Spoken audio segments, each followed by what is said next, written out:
Hello, today will show you how to install unknown apps for your Motorola One.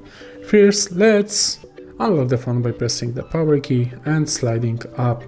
Now let's slide up again and go into settings. And here we have a apps and notifications option. Let's select it.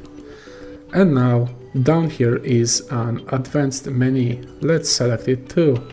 And select special app access.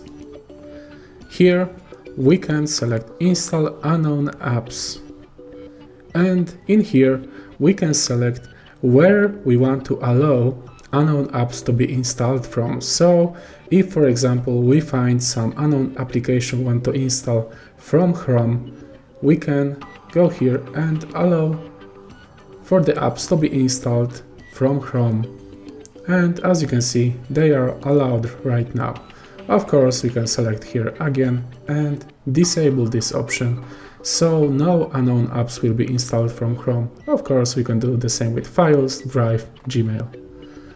And that's how you enable installation of apps from unknown sources on your Motorola One. I really hope this video helped you, and if it did, please leave a like and subscribe.